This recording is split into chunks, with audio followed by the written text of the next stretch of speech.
Несмотря на засушливое лето, сельхозработники Гагаузии собирают в нынешнем году неплохой урожай. Этому способствуют новые технологии, применяемые в автономии, а также новые сорта сельхозрастений, привезенные из европейских стран. Картина со сбытом фруктов и овощей тоже улучшилась. 23 хозяйствующих субъекта из Гагаузии получили право вывозить свою продукцию за границу. Это радует и дает стимул для дальнейшей работы. Наши хозяйства начали экспортировать эти фрукты.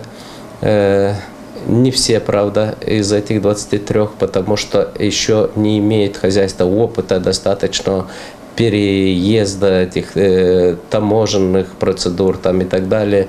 Вот идет нелегко этот процесс. Однако гагаузские сельхозработники настроены больше на российский рынок, чем на европейский. Об этом в интервью отметила заместитель Башкана Олеся Танасогла. Да, теоретически мы можем поставлять и в восточные страны, и в страны Евросоюза, и в Российскую Федерацию, страны Евразийского соглашения. Но реально она востребована только в Российской Федерации.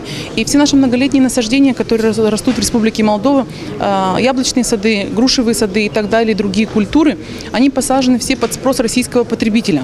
Поэтому развитие экспорта в Российскую Федерацию – это составляющая, одна из главных составляющих гагаузской экономики в том числе.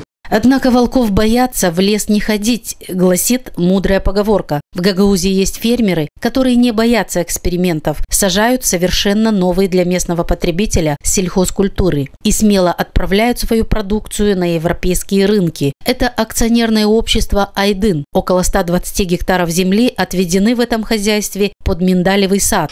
100 гектаров плодоносит уже. А 20 гектаров через год даст урожай. Насчет сбыта я уже говорил перед этим. Проблем миндаля нету сбыта. Весь мир покупает миндаль. Честно говоря, Европа очень помогала и нам.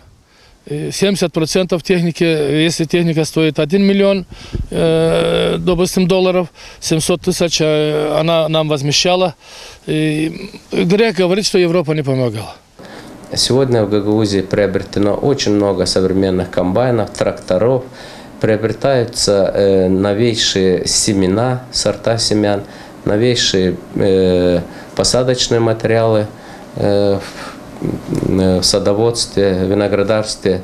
Вот. И те результаты, которые на этом фоне получаются, то они нас немножко радуют. Перспектива в сельском хозяйстве Гагаузии есть, говорят сами сельхозпроизводители. На примере некоторых отдельных хозяйств видно, что люди работали 7-8 лет тому назад на старой технике по старым технологиям. Сегодня, благодаря таким проектам, многие хозяйства пошли далеко вперед.